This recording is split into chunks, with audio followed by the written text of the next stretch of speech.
वाहिगुरू जी का खालसा वाहिगुरू जी की फतेह। ਅੱਜ ਦੀ ਗੁਰਮਤਿ ਕਲਾਸ ਵਿੱਚ ਹਾਜ਼ਰੀ ਭਰਨ ਵਾਲੇ ਵੀਰਾਂ ਭੈਣਾਂ ਸਭ ਨੂੰ ਜੀ ਆਇਆਂ ਨੂੰ ਆਖਦੇ ਹਾਂ। ਪਿਛਲੇ ਕੁਝ ਹਫ਼ਤਿਆਂ ਤੋਂ ਅਸੀਂ ਹਰ ਬੁੱਧਵਾਰ ਸ੍ਰੀ ਰਾਗ ਕੀ ਵਾਰ ਦੀ ਜੋ ਲੜੀਵਾਰ ਵਿਆਖਿਆ ਹੈ ਉਹ ਕਰਦੇ ਆ ਰਹੇ ਹਾਂ। ਪਿਛਲੇ ਬੁੱਧਵਾਰ ਤੱਕ ਅਸੀਂ 3 ਪੌੜੀਆਂ ਦੀ ਵਿਚਾਰ ਕਰ ਚੁੱਕੇ ਹਾਂ। ਅੱਜ ਚੌਥੀ ਪੌੜੀ ਦੀ ਵਿਚਾਰ ਜਿਹੜੀ ਹੈ ਉਹ ਆਪ ਜੀ ਨਾਲ ਸਾਂਝੀ ਕਰਾਂਗੇ। ਸੋ ਉਸਦੇ ਜੋ ਸ਼ਲੋਕ ਹਨ, ਉਸ ਪੌੜੀ ਦੇ ਨਾਲ 2 ਸ਼ਲੋਕ ਹਨ, ਪਹਿਲਾਂ ਉਹਨਾਂ ਦੀ ਵਿਚਾਰ ਕਰ ਲਾਂਗੇ। ਸੋ ਪਹਿਲਾ ਸ਼ਲੋਕ ਹੈ ਜੀ, ਸ਼ਲੋਕ ਮਹਿਲਾ ਪਹਿਲਾ। ਕੁਦਰਤ ਕਰਕੇ ਵਸਿਆ ਸੋਏ, ਵਖਤ ਵਿਚਾਰੇ ਸੁਬੰਦਾ ਹੋਏ। ਕੁਦਰਤ ਹੈ ਕੀਮਤ ਨਹੀਂ ਪਾਏ, ਜਾਂ ਕੀਮਤ ਪਾਏ ਤਾਂ ਕਹੀ ਨਾ ਜਾਏ। शरय शरीयत करें विचार, बिन बूझे कैसे पावें पार। सिदक कर सिजदा मन कर मकसूद, जय तिर देखा तह तिर मौजूद। ये श्लोक गुरु नानक पातशाह का उच्चारण किया होया है। जिवें कि पहला आप जी नाल ये गल असीं शेयर कर चुके हैं कि वार गुरु रामदास जी की है, पर ਉਹਦੇ ਵਿੱਚ ਸ਼ਲੋਕ ਗੁਰੂ ਰਾਮਦਾਸ ਜੀ ਦੇ ਨਹੀਂ ਹਨ। ਸ਼ਲੋਕ ਜਿਹੜੇ ਹਨ ਗੁਰੂ ਨਾਨਕ ਪਾਤਸ਼ਾਹ, ਗੁਰੂ ਅਮਰਦਾਸ ਜੀ ਦੇ ਤੇ ਗੁਰੂ ਅਰਜਨ ਦੇਵ ਜੀ ਦੇ ਹਨ। ਸੋ ਇਹ ਸ਼ਲੋਕ ਗੁਰੂ ਨਾਨਕ ਪਾਤਸ਼ਾਹ ਦਾ ਉਚਾਰਨ ਕੀਤਾ ਹੋਇਆ ਹੈ। ਪਹਿਲੀ ਪੰਕਤੀ ਵਿੱਚ ਗੁਰੂ ਸਾਹਿਬ ਕਹਿ ਰਹੇ ਹਨ, ਕੁਦਰਤ ਕਰਕੇ ਵਸਿਆ ਸੋਏ। ਕੁਦਰਤ ਕਰਕੇ, ਕਰਕੇ ਤੋਂ ਭਾਵ ਹੈ ਕ੍ਰੀਏਟ ਕਰਕੇ, ਬਣਾ ਕੇ, ਕੁਦਰਤ ਦੀ ਸਾਜਨਾ ਕਰਕੇ। ਵਸਿਆ ਸੋਏ, ਸੋਏ ਲਫ਼ਜ਼ अकाल पुरख का सूचक है कि अकाल पुरख ने कुदरत की साजना की ते उसके अंदर ही वो आप वस रहा है। ये उसे सिद्धांत की व्याख्या है जो मूल मंत्र दे विच करता पुरख तो सानू सिक्ख्या मिलती है कि अकाल पुरख इस सारी रचना का, सारी सृष्टि का करता है। इस कुदरत को बनाने वाला भी अकाल पुरख ही है। तो इसकी साजना करके वो किधरे वखरा नहीं बैठा, किसी 7वें आसमान या किसी 14वें आसमान या किसी होर किसी दूजी दुनिया च नहीं बैठा। वो सारी रचना दे विच, सारी कुदरत दे विच हर जगह के उत्ते लगातार एक रस व्यापक है। तो पुरख लफज जो मूल मंत्र आता है वह भाव भी यही है कि वह अपनी रचना के अंदर वसिया होया है, मौजूद है।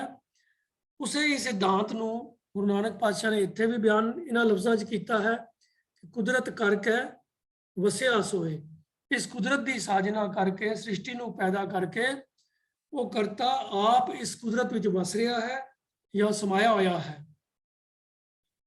तो ये गल इंटलैक्चुअली लिटरेरी तौर के उत्ते जबानी समझनी कोई ज़्यादा औखी नहीं है। असीं समझ रहे हैं और बड़े सालों तो सुनते भी आ रहे हैं और ਅਸੀਂ ਇਸ ਗੱਲ ਨੂੰ ਸਵੀਕਾਰ ਵੀ ਕਰਦੇ ਹਾਂ।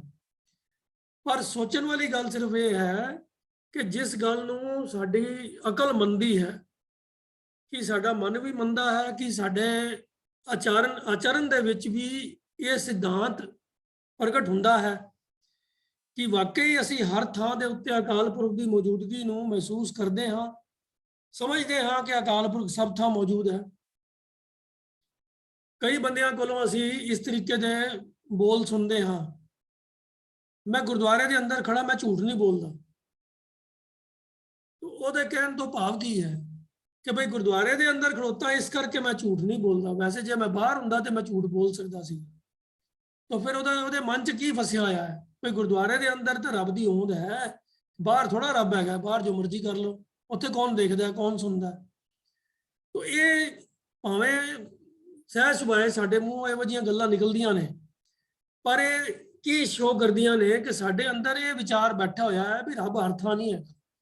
रब धर्म स्थानां ते उत्ते हुंदा है, बाकी बाहर बाजार विच जिथे असीं नौकरी करते हैं, जिथे असीं व्यापार करते हैं या होर दुनिया दा लोकां दे नाल गल्लां बातां करते हैं, उत्थे रब नूं कोई नहीं पता असीं की कर रहे हैं।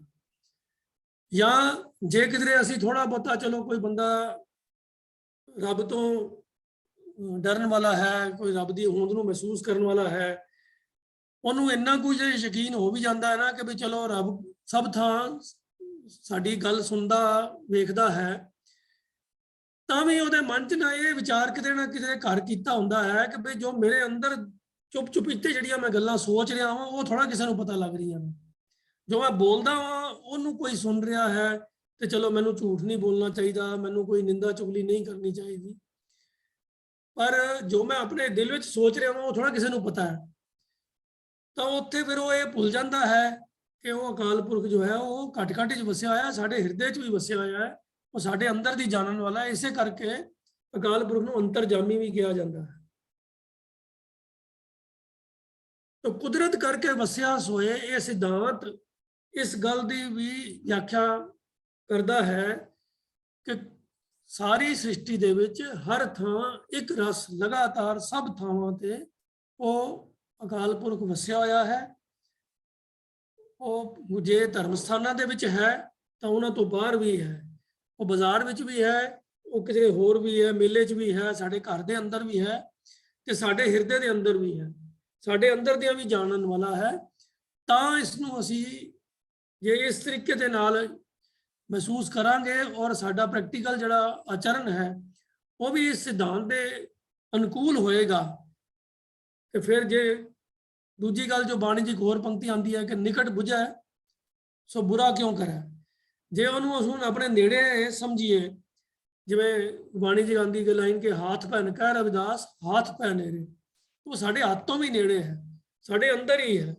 ਜੇ ਸਾਡੇ ਅੰਦਰ ਹੀ ਹੈ ਤੇ ਫਿਰ ਅਸੀਂ ਨਾ ਕਿਸੇ ਦੇ ਨਾਲ ਬੁਰਾ ਕਰ ਸਕਦੇ ਹਾਂ ਤੇ ਨਾ ਹੀ ਬੁਰਾ ਸੋਚ ਸਕਦੇ ਹਾਂ। ਤੇ ਜੇ ਸਾਡੇ ਅੰਦਰ ਕਿਸੇ ਦੀ ਬੁਰਾਈ ਵਾਸਤੇ, ਕਿਸੇ ਦਾ ਨੁਕਸਾਨ ਕਰਨ ਵਾਸਤੇ, ਕਿਸੇ ਨੂੰ ਧੋਖਾ ਦੇਣ ਵਾਸਤੇ ਵਿਚਾਰ ਪੈਦਾ ਹੁੰਦੇ ਹਨ ਤਾਂ ਇਹ ਗੱਲ ਮੰਨ ਲਓ ਕਿ ਅਜੇ ਅਸੀਂ ਮੰਨਿਆ ਨਹੀਂ ਹੈ ਕਿ ਕੁਦਰਤ ਕਰਕੇ ਵਸਿਆ ਸੋਏ। ਅਜੇ ਅਸੀਂ ਟੈਂਪਰੇਰੀਲੀ ਪਾਰਟ ਟਾਈਮ ਨੂੰ ਮੰਨਦੇ ਹਾਂ, ਪੂਰੀ ਤਰ੍ਹਾਂ ਨਾਲ ਨਹੀਂ ਮੰਨਦੇ। तो इस श्लोक के अंदर जो है पहली पंक्ति जो सुनेहा सानू दे रही है, जो सिद्धांत दृढ़ करवा रही है, उसनों दिमागी तौर के उत्ते असीं समझ चुके हाँ, साडे चों बहुते बंदे इस गल नूं एक्सैप्ट भी करते हैं, पर अजे असीं अपने आचरण के द्वारा, असीं अपने कर्मां के द्वारा इस चीज़ नूं प्रगट नहीं करते कि कुदरत करके वसिया सोए वो हर थां वस रहा है। तो जदों साडे आचरण दे विच ये चीज़ नज़र आनी शुरू हो जाएगी तो वाकई इहदा जो भाव है वो मन्निया जाएगा भी साडे अंदर वो भाव भी वस गया है। अगली पंक्ति गुरु साहब फरमाते हैं कि वक्त विचारे सो बंदा होए। हुण सारी रचना दे विच प्रभु है, सब जगह के उत्ते वो मौजूद है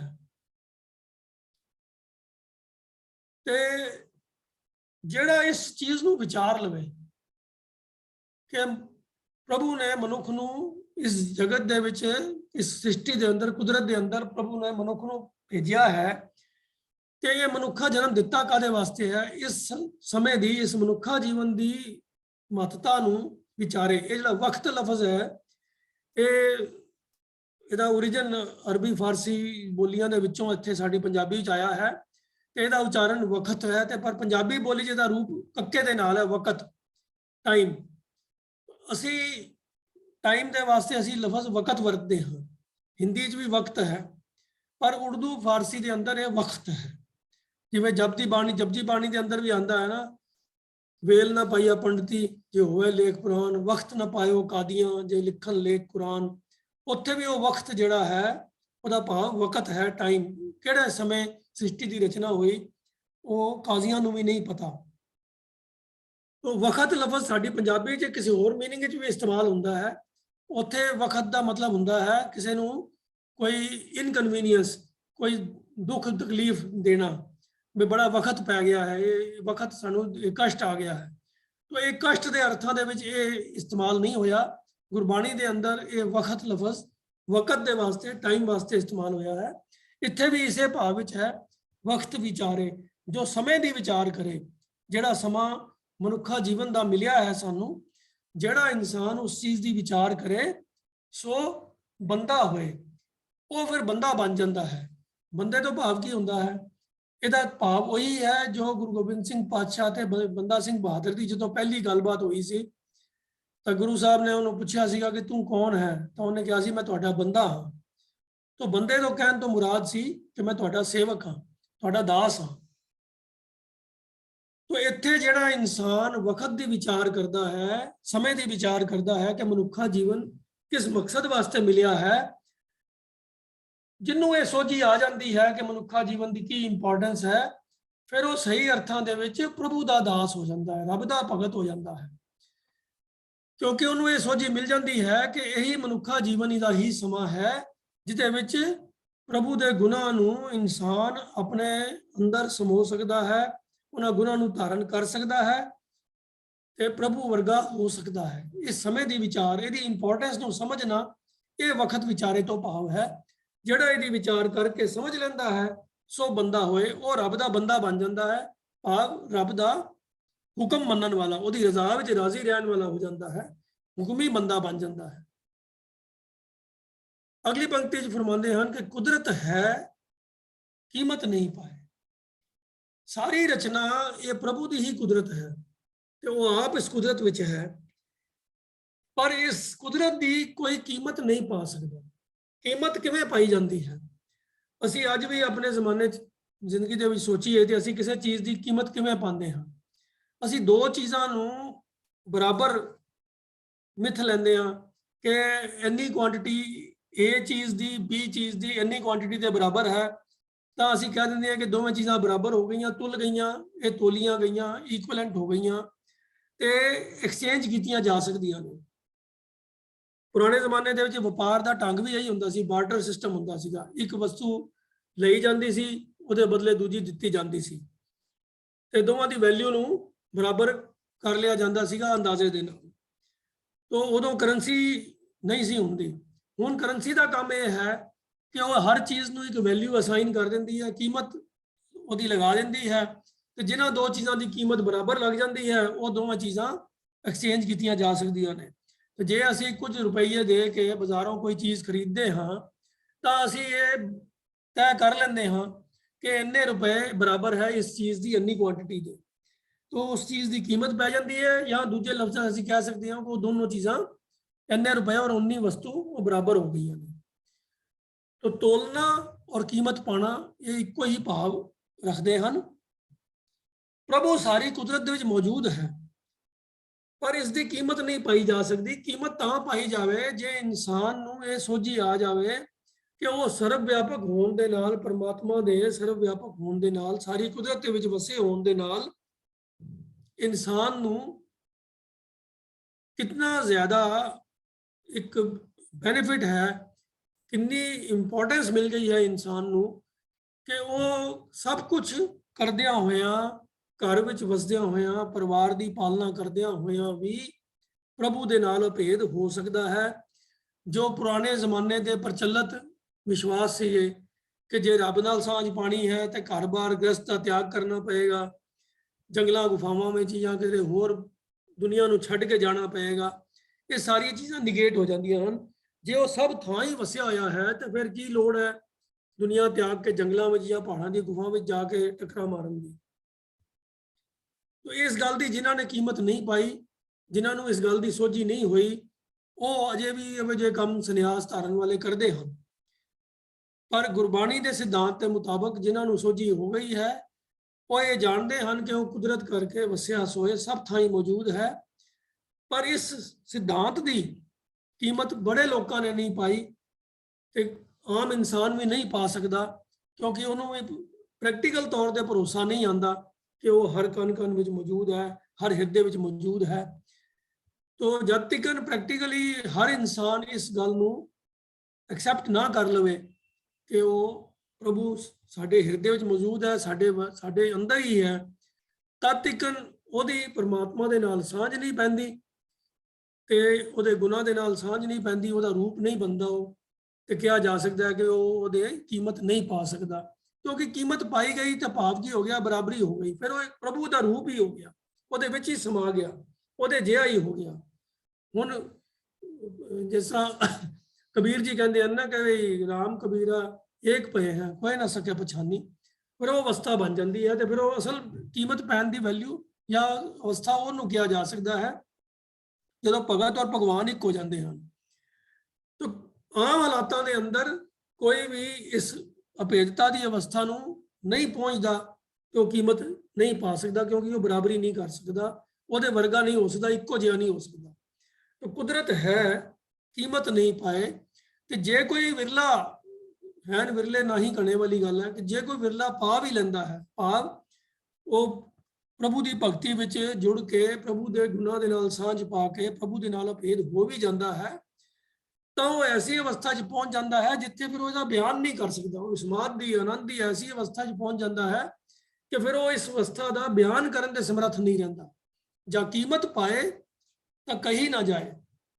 ਜਿਹੜਾ ਕੋਈ ਵਿਰਲਾ ਇਸ ਕੀਮਤ ਨੂੰ ਪਾ ਲੈਂਦਾ ਹੈ, ਕੀਮਤ ਕਿਵੇਂ ਪਾਉਂਦਾ ਹੈ? ਪ੍ਰਭੂ ਦਾ ਰੂਪ ਹੋ ਜਾਂਦਾ ਹੈ, ਪ੍ਰਭੂ ਦੇ ਵਿੱਚ ਭੇਦ ਹੋ ਜਾਂਦਾ ਹੈ। ਜਿਹੜਾ ਹੋ ਜਾਂਦਾ ਹੈ ਫਿਰ ਉਹਦੀ ਅਵਸਥਾ ਐਸੀ ਹੋ ਜਾਂਦੀ ਹੈ ਕਿ ਉਸ ਦਾ ਬਿਆਨ ਕਰਨ ਦੇ ਸਮਰੱਥ ਨਹੀਂ ਰਹਿੰਦਾ। ਉਹ ਸਿਰਫ ਵਿਸਮਾਦ ਦਾ ਹੀ ਪ੍ਰਗਟਾਵਾ ਕਰ ਸਕਦਾ ਹੈ, ਲਫ਼ਜ਼ਾਂ 'ਚ ਬਿਆਨ ਕਰਨ ਦੀ ਉਹਦੀ ਸਮਰੱਥਾ ਨਹੀਂ ਰਹਿੰਦੀ।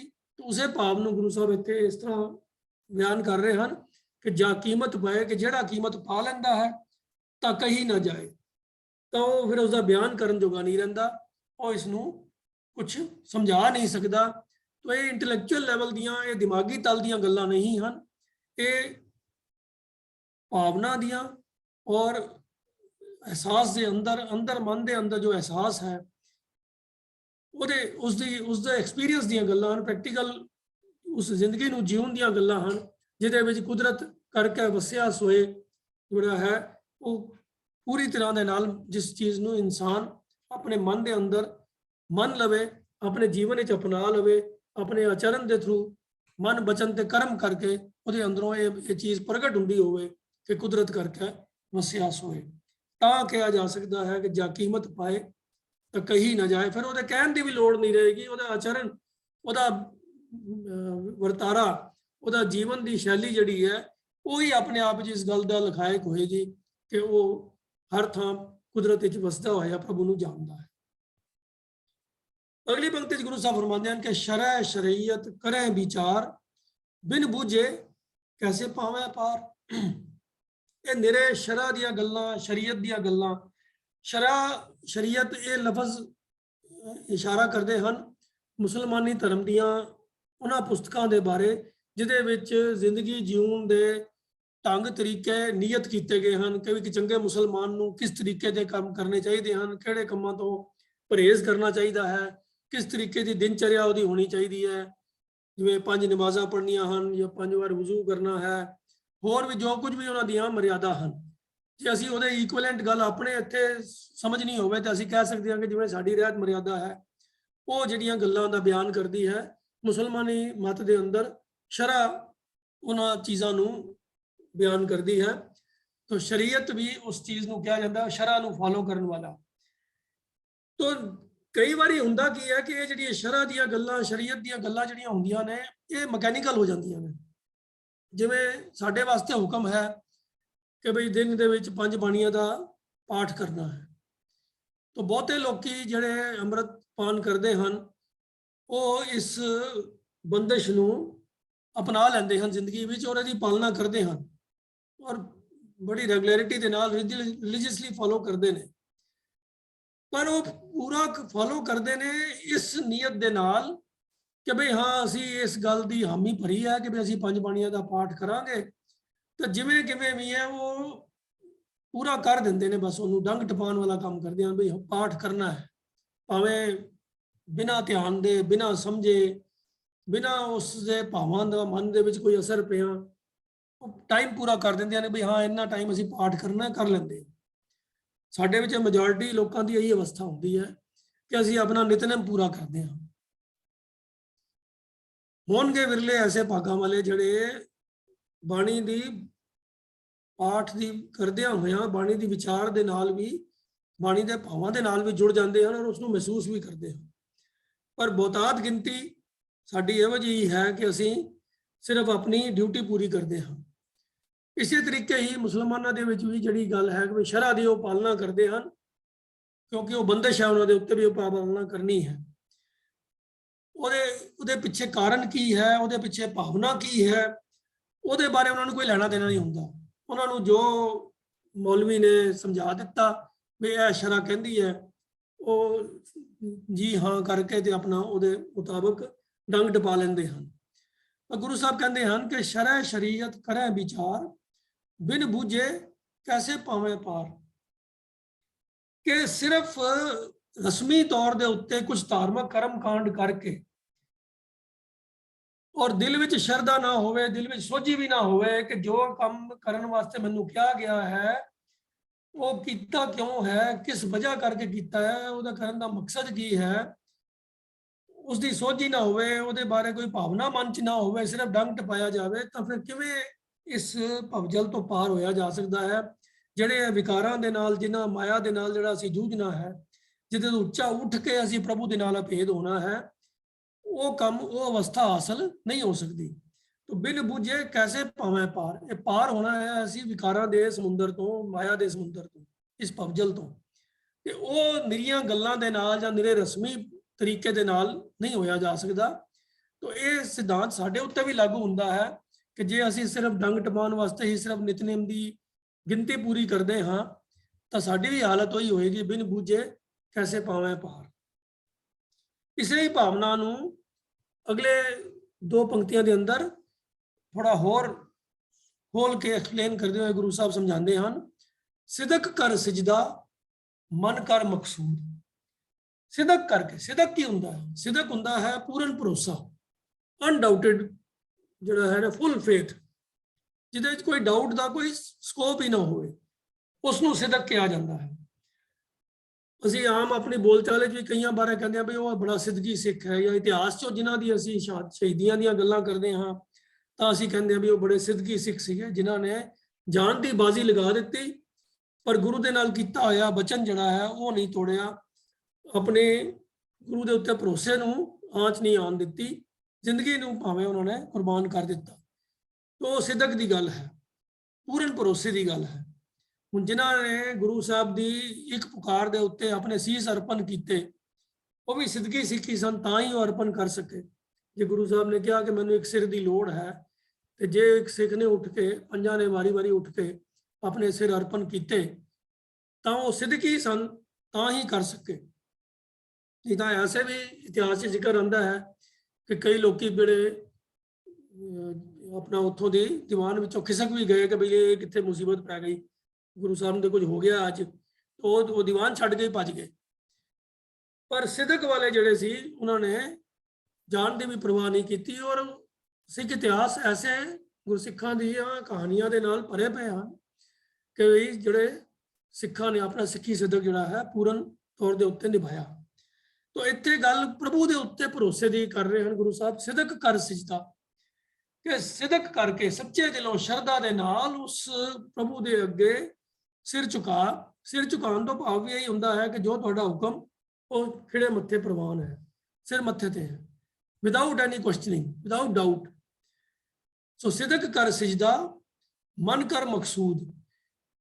ਇਸਲਾਮਿਕ ਰਹੁ ਰੀਤੀ ਦੇ ਅੰਦਰ ਉਹਨਾਂ ਦੀ ਸ਼ਰ੍ਹਾ ਦੇ ਵਿੱਚ ਜਿਹੜੀ ਨਮਾਜ਼ ਦੇ ਦੌਰਾਨ ਸਿਜਦਾ ਕਰਨ ਦਾ ਵਿਧਾਨ ਹੈ। ਕਈ ਵਾਰੀ ਉਹ ਸਿਜਦਾ ਕਰਦੇ ਹਨ। ਸਿਜਦਾ ਭਾਵ ਹੁੰਦਾ ਹੈ ਪੂਰੀ ਤਰ੍ਹਾਂ ਨਾਲ ਸਿਰ ਨੂੰ ਫਰਸ਼ ਤੱਕ ਲਗਾ ਕੇ, ਮੱਥੇ ਨੂੰ ਜ਼ਮੀਨ ਤੇ ਲਗਾ ਕੇ, ਤੇ ਉਹ ਜਿਵੇਂ ਮਾਨੋ ਅੱਲਾਹ ਤਾਲਾ ਨੂੰ ਸਿਜਦਾ ਕਰਦੇ ਹਨ। ਪਰ ਗੁਰੂ ਸਾਹਿਬ ਕਹਿੰਦੇ ਹਨ ਕਿ ਬਈ ਕਿ ਜਿਨ੍ਹਾਂ ਨੇ ਸ਼ਰ੍ਹਾ ਸ਼ਰੀਅਤ ਤੋਂ ਉੱਪਰ ਉੱਠ ਕੇ ਸਿਦਕ ਨਾਲ, ਸੱਚੇ ਦਿਲੋਂ ਸ਼ਰਧਾ ਦੇ ਨਾਲ ਉਸ ਪ੍ਰਭੂ ਦੇ ਅੱਗੇ, ਅੱਲਾਹ ਦੇ ਅੱਗੇ ਮੱਥਾ ਟੇਕਿਆ ਅਤੇ ਮਨ ਕਰ ਮਕਸੂਦ, ਮਕਸੂਦ ਲਫ਼ਜ਼ ਮਕਸਦ ਤੋਂ ਬਣਿਆ ਹੈ ਜਿਹਦਾ ਭਾਵ ਹੈ ਪਰਪਸ, ਜੋ ਗੋਲ ਹੈ, ਜੋ ਨਿਸ਼ਾਨਾ ਹੈ। तो इस मनुखा जीवन का जो निशाना है वो है प्रभु के नाल भेदता, प्रभु के नाल एकमिक होना। तो जिन्होंने मन करके इस परपज नूं, इस निशाने नूं, इस गोल नूं समझ लिया है, उन्हां दा ये सिजदा कीता होया जिहड़ा सफल है।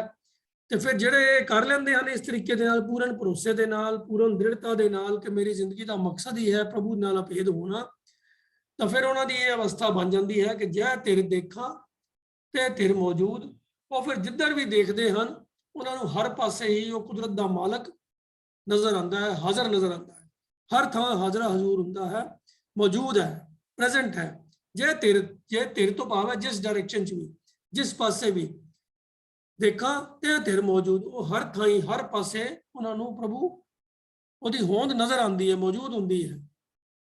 तो ये नहीं है कि भी अखां दे नाल उन्हां नूं कोई झलकारे मिलने शुरू हो जाते हैं, कोई रब दा कोई बॉडी उन्होंने नजर आनी शुरू हो जाती है, कोई रब दा निराकार है। तो कोई आकार ये देखण दे जिहड़ा सिर्फ एक ही अलंकारिक वरतों है कि जिधर देखदा हाँ उधर ही तू मौजूद है, भाव तेरी होंद दा मैं एहसास मेरे अंदर है, मैं फील करदा हाँ तू हाँ तेरी तेरी होंद नूं तेरी हस्ती नूं। तो उसनूं ये भी सोझी मिल जाती है कि मैनूं किते बाहर भी झाकण दी लोड़ नहीं है, मेरे अंदर ही तू मौजूद है। तो जे तेरे देखा चाहे बाहर देखा चाहे अंदर देखा, हर थां तू मौजूद है। तो ये अवस्था है सिदक दी। और मन के अंदर जो मकसद जड़ा है वो क्लीयर होना चाहिए। सिदक कर सिजदा मन कर मकसूद, जे तेरे देखा ते तेरे मौजूद। अगला श्लोक है जी गुरु अमरदास पातशाह का महला तीजा। गुर सभा एव ना पाइए, ना नेड़े ना दूर, नानक सतगुर तां मिलै, जा मन रहै हदूर। गुरबाणी के अंदर प्रभु की भगती के वास्ते गुरु की शरण सत्संगत की गल बहुत बारी दोहराई गई है। तो इत्थे भी गुरु की संगत की गल दी कर रहे हैं कि गल्लां दे नाल या सिर्फ फिजिकल प्रॉक्सिमिटी के नाल कि भी ਜਿਹੜੇ ਬੰਦੇ ਕੋਈ ਸੋਚਣ ਕਿ ਵੀ ਜੇ ਅਸੀਂ ਗੁਰੂ ਦੇ ਸਰੀਰਕ ਤੌਰ ਦੇ ਉੱਤੇ ਗੁਰੂ ਦੇ ਨੇੜੇ ਹੋ ਜਾਈਏ, ਜਾਂ ਜਿਵੇਂ ਅੱਜ ਦੇ ਹਾਲਾਤਾਂ ਵਿੱਚ ਸਮਝ ਲਈਏ ਕਿ ਚਲੋ ਜੀ ਅਸੀਂ ਗੁਰੂ ਗ੍ਰੰਥ ਸਾਹਿਬ ਦੀ ਹਜ਼ੂਰੀ ਦੇ ਵਿੱਚ ਜਾ ਕੇ ਗੁਰਦੁਆਰੇ ਦੇ ਅੰਦਰ ਬੈਠ ਜਾਈਏ, ਜਾਂ ਜਿਨ੍ਹਾਂ ਦੇ ਘਰ 'ਚ ਪ੍ਰਕਾਸ਼ ਹੈ ਤੇ ਅਸੀਂ ਉਸ ਗੁਰੂ ਗ੍ਰੰਥ ਸਾਹਿਬ ਵਾਲੇ ਕਮਰੇ ਦੇ ਵਿੱਚ ਜਾ ਕੇ ਬੈਠ ਗਏ ਤੇ ਸਾਡੀ ਗੁਰੂ ਦੇ ਨਾਲ ਸੰਗਤ ਹੋ ਗਈ। ਗੁਰਸਭਾ ਤੋਂ ਭਾਵ ਹੈ ਗੁਰੂ ਦੀ ਸੰਗਤ। ਗੁਰੂ ਸਾਹਿਬ ਕੀ ਫਰਮਾ ਰਹੇ ਹਨ ਕਿ ਗੁਰਸਭਾ ਏਵ ਨਾ ਪਾਈਏ, ਨਾ ਨੇੜੇ ਨਾ ਦੂਰ। ਕਿ ਸਰੀਰਕ ਤੌਰ ਤੇ ਨੇੜੇ ਹੋਣਾ ਜਾਂ ਦੂਰ ਹੋਣਾ ਇਹਦਾ ਕੋਈ ਮੀਨਿੰਗ ਨਹੀਂ ਹੈ, ਇਹਦੀ ਕੋਈ ਇੰਪੋਰਟੈਂਸ ਨਹੀਂ ਹੈ ਕਿ ਅਸੀਂ ਗੁਰਦੁਆਰੇ ਦੇ ਹਾਲ ਦੇ ਅੰਦਰ ਬੈਠੇ ਹਾਂ ਜਾਂ ਅਸੀਂ ਗੁਰੂ ਗ੍ਰੰਥ ਸਾਹਿਬ ਦੀ ਤਾਬਿਆ ਬੈਠੇ ਹਾਂ ਤਾਂ ਸਮਝ ਲਓ ਵੀ ਅਸੀਂ ਗੁਰੂ ਦੀ ਸੰਗਤ ਕਰ ਰਹੇ ਹਾਂ। ਇਹ ਸੰਗਤ ਨਹੀਂ ਹੈ। ਸੰਗਤ ਕਿਵੇਂ ਹੈ ਉਹ ਦੂਸਰੀ ਪੰਕਤੀ ਗੁਰੂ ਸਾਹਿਬ ਨੇ ਸਪਸ਼ਟ ਕੀਤੀ ਹੈ।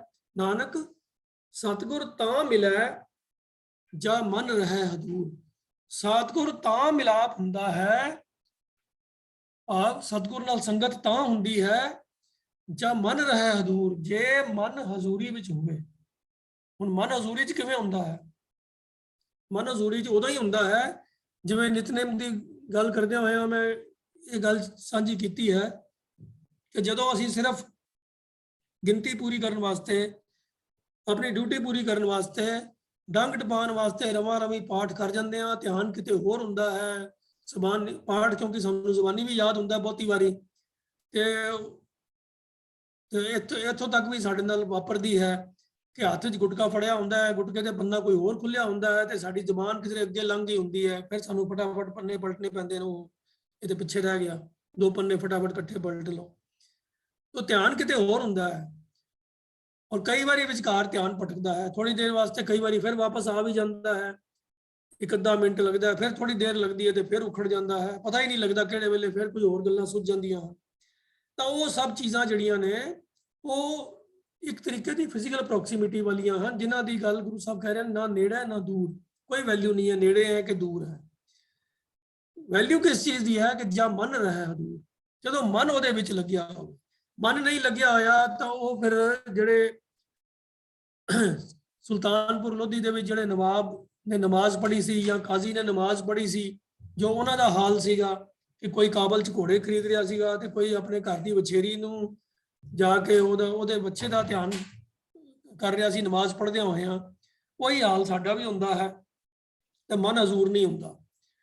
ਤਾਂ ਗੁਰੂ ਸਾਹਿਬ ਇੱਥੇ ਉਸੇ ਗੱਲ ਦੀ ਤਾੜਨਾ ਕਰ ਰਹੇ ਹਨ ਕਿ ਨਾਨਕ ਸਤਿਗੁਰ ਤਾਂ ਮਿਲੈ ਜਾਂ ਮਨ ਰਹਿ ਹਦੂਰ। ਜੇ ਮਨ ਹਜ਼ੂਰੀ ਵਿੱਚ ਹੈ, ਜਿਸ ਵੇਲੇ ਅਸੀਂ ਬਾਣੀ ਪੜ੍ਹ ਰਹੇ ਹਾਂ ਤੇ ਬਾਣੀ ਦੇ ਨਾਲ ਹੀ ਮਨ ਜੁੜਿਆ ਰਵੇ, ਫਿਰ ਕੋਈ ਹੋਰ ਧਿਆਨ ਨਾ ਰਵੇ ਕਿੰਨੇ ਟਾਈਮ ਹੋ ਗਿਆ, ਉਹ ਕਿੰਨੇ ਫਲਾਣੇ ਬੰਦੇ ਨੇ ਮਿਲਣ ਵਾਸਤੇ ਆਉਣਾ ਹੈ, ਮੇਰੀ ਅਪਾਇੰਟਮੈਂਟ ਹੈ, ਮੈਂ ਜਲਦੀ ਜਾਣਾ ਹੈ, ਮੈਂ ਲੇਟ ਹੋ ਰਿਹਾ ਹਾਂ, ਇਹੋ ਜਿਹੇ ਵਿਚਾਰ ਫਿਰ ਮਨ 'ਚ ਉੱਠਦੇ ਹੀ ਨਹੀਂ। ਜੇ ਹੋਰ 36 ਤਰ੍ਹਾਂ ਦੇ ਵਿਚਾਰ ਆਉਂਦੇ ਨੇ ਮਨ ਦੇ ਅੰਦਰ ਤਾਂ ਫਿਰ ਮਨ ਹਜ਼ੂਰ ਨਹੀਂ ਹੈ, ਫਿਰ ਮਨ ਉਹਨਾਂ ਚੀਜ਼ਾਂ ਵਿੱਚ ਰੁੱਝਿਆ ਹੋਇਆ ਹੈ। ਤਾਂ ਇਹ ਜਿਹੜਾ ਇਤਿਹਾਸਕ ਅਸੀਂ ਘਟਨਾ ਗੁਰੂ ਨਾਨਕ ਪਾਤਸ਼ਾਹ ਦੀ ਅਨੇਕਾਂ ਵਾਰੀ ਸੁਣੀ ਔਰ ਸੁਣਾਈ ਹੋਏਗੀ, ਉਸ ਚੀਜ਼ ਨੂੰ ਆਪਣੇ ਆਪ ਨੂੰ ਵੀ ਰੋਜ਼ ਸੁਣਾਈਏ ਕਿ ਨਾਨਕ ਸਤਿਗੁਰੂ ਤਾਂ ਮਿਲੈ ਜਾਂ ਮਨ ਰਹਿ ਹਦੂਰ। ਜੇ ਮਨ ਹਜ਼ੂਰੀ ਵਿੱਚ ਹੈ ਤਾਂ ਸਮਝੋ ਅੱਜ ਸਤਿਗੁਰੂ ਨਾਲ ਮੇਲ ਹੋ ਗਿਆ ਹੈ, ਨਹੀਂ ਤਾਂ ਫਿਰ ਸਿਰਫ ਗੱਲਾਂ ਗੱਲਾਂ ਵਿੱਚ ਹੀ ਗੱਲ ਬਣੀ ਹੈ। ਗੁਰਸਭਾ ਏਵ ਨਾ ਪਾਈਏ, ਨਾ ਨੇੜੇ ਨਾ ਦੂਰ, ਨਾ ਨੇੜੇ ਬੈਠਿਆਂ ਨਾ ਦੂਰ ਬੈਠਿਆਂ, ਕੋਈ ਫਰਕ ਨਹੀਂ ਪੈਂਦਾ। ਗੁਰੂ ਗ੍ਰੰਥ ਸਾਹਿਬ ਦੀ ਹਾਜ਼ਰੀ 'ਚ ਬੈਠੇ ਹੋਏ ਹੋ ਕਿ ਜਾਂ ਕਿਧਰੇ ਬਿਆਬਾਨ ਜੰਗਲ ਵਿੱਚ ਬੈਠੇ ਹੋਏ ਹੋ, ਜਾਂ ਟ੍ਰੇਨ ਵਿੱਚ ਗਏ ਹੋ, ਜਾਂ ਸਫ਼ਰ ਕਰ ਰਹੇ ਹੋ, ਜਾਂ ਕਿਧਰੇ ਹੋਰ ਬੈਠੇ ਹੋ ਜਿੱਥੇ ਪ੍ਰਕਾਸ਼ ਨਹੀਂ ਵੀ ਹੈ, ਇੱਕੋ ਬਰਾਬਰ ਹੈ। ਜੇ ਮਨ ਹਜ਼ੂਰ ਨਹੀਂ ਹੈ, ਮਨ ਹਜ਼ੂਰੀ ਵਿੱਚ ਹੈ ਤਾਂ ਸਮਝੋ ਸਤਿਗੁਰੂ ਨਾਲ ਮਿਲਾਪ ਹੋ ਗਿਆ ਹੈ।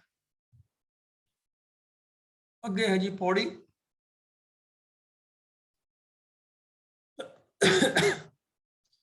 ਸਪਤ ਦੀਪ ਸਪਤ ਸਾਗਰਾ, ਨਵਖੰਡ ਚਾਰ ਵੇਦ 10 ਅਸ਼ਟ ਪੁਰਾਣਾ, ਹਰ ਸਭਨਾ ਵਿੱਚ ਤੂੰ ਵਰਤਦਾ, ਹਰ ਸਭਨਾ ਭਾਣਾ, ਸਭ ਤੁਝੇ ਧਿਆਵੈ ਜੀ ਜੰਤ, ਹਰ ਸਾਰੰਗ ਪਾਣਾ, ਜੋ ਗੁਰਮੁਖ ਹਰ ਅਰਾਧ ਦੇ, ਤਿਨ ਹੋਂ ਕੁਰਬਾਨਾ, ਤੂੰ ਆਪੇ ਆਪ ਵਰਤਦਾ, ਕਰ ਚੋਜ ਵਿਡਾਣਾ। ਸਪਤ ਦੀਪ, ਸਪਤ ਦਾ ਮਤਲਬ ਹੁੰਦਾ ਸੱਤ, ਦੀਪ ਦਵੀਪ ਜਿਨ੍ਹਾਂ ਨੂੰ ਅਸੀਂ ਅੱਜ ਕੱਲ ਕੰਟੀਨੈਂਟ ਕਹਿ ਦਿੰਦੇ ਹਾਂ। ਸਪਤ ਦੀਪ, ਸੱਤ ਦਵੀਪ।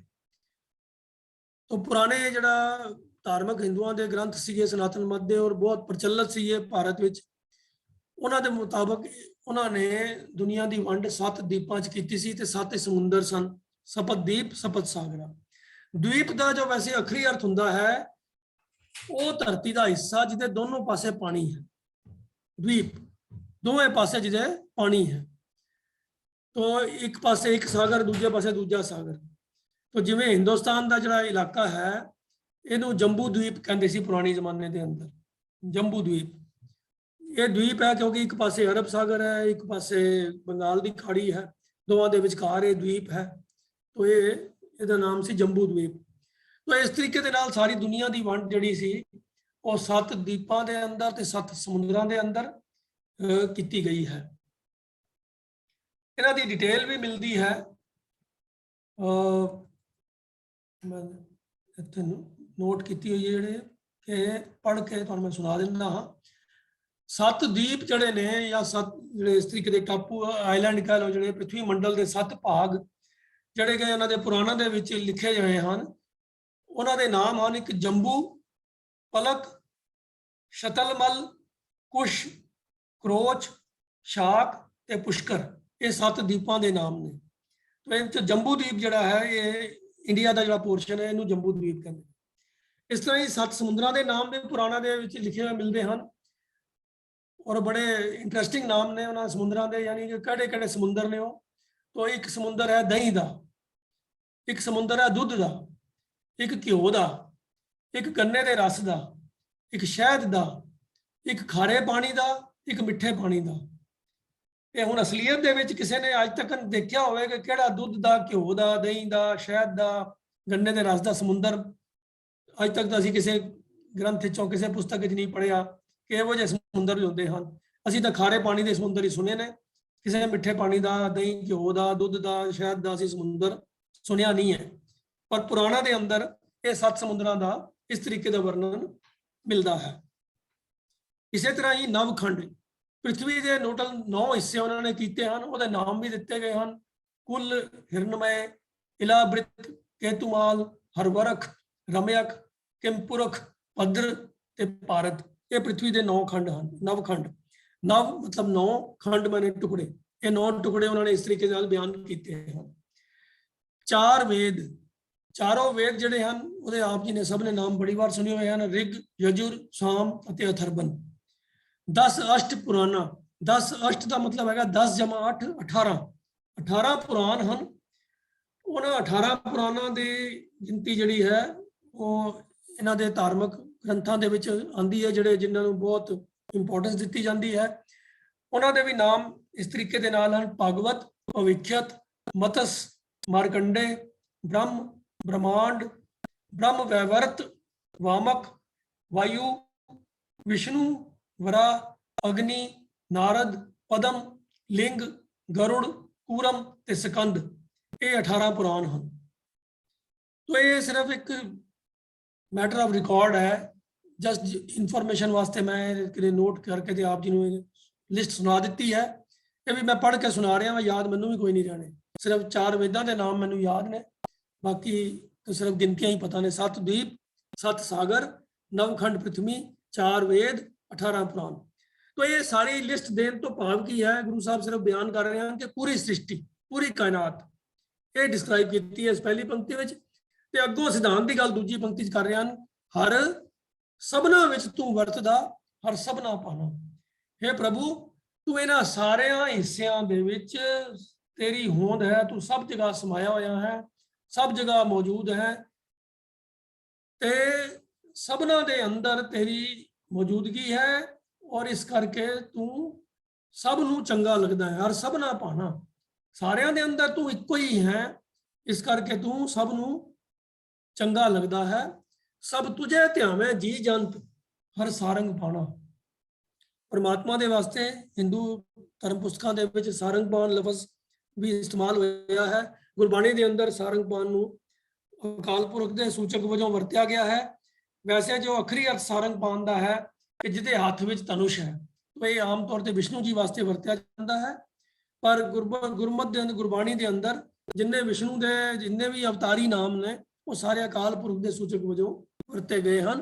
तो गुरु साहब इत्थे कह रहे हैं कि सब तुझे ध्यावे जी जंत, जिन्ने भी जीव जंतु ने वो सारे तेरा ही ध्यान तरदे हैं। हे सारंगपान प्रभु जीओ, हे प्रभु तैनू ही सारे याद करते हैं। फिर अगे कहते हैं कि जो गुरमुख हर आराध दे तिन हों कुर्बाना। हे प्रभु जीओ जेड़े गुरु दे सन्मुख होके, गुरु की सिक्ख्या दे अनुकूल होके ਉਹਦੇ अनुसार तेरी आराधना करते हैं, तेनू चेते विच लियाते हैं, मैं उन्हां तो सदके जाता, मैं उन्हां तो कुर्बान जाता हूं। मूँह जबानी तो तेरे सारे ही तेरा नाम लैंदे हैं, तेनू याद भी करते हैं, तेरे पासों मंगते भी हैं, तेनू चंगा भी कहते हैं। पर जो गुरु की सिक्ख्या के अनुकूल होके, गुरु की दसी हुई मत के अनुसार तेनू हाजिर नाजर जान के तेरी आराधना करते हैं, तेरे नाल प्यार का रिश्ता जोड़ते हैं। जो गुरमुख हर आराध दे तिन हों कुर्बाना, मैं उन्हां तो सदके जाता हाँ, मैं उन्हां तो कुर्बान जाता हाँ जेड़े गुरु की सिक्ख्या के अनुकूल होके तेनू याद करते हैं, तेरा ध्यान करते हैं। अंतली पंक्ति फिर कहते हैं, तू आपे आप वरतदा कर चोज विडाना। तो तेरा एक आश्चर्य कौतक है कि तू आप ही आप है जो सब थाई सारी कुदरत दे विच तू वरत रहा। तो जितों गल श्लोक शुरू हुई सी, कुदरत करके वसिया सोए, वो सिद्धांत जिहड़ा है इस पौड़ी दे विच भी उसे ही गल की व्याख्या है। तू आपे आप वरतदा कर चोज विडाना। पर तेरा ये चोज, तेरा ये कौतक बड़ा ही हैरान करने वाला है, आश्चर्य कौतक है, और इंसान की अकल दे विच गल समझ आने वाली नहीं है कि किवें तू अपनी बनाई हुई कुदरत दे विच हर थां, हर अंग विच, हर कण कण विच तू मौजूद है बड़ी हैरान कर देने वाली गल।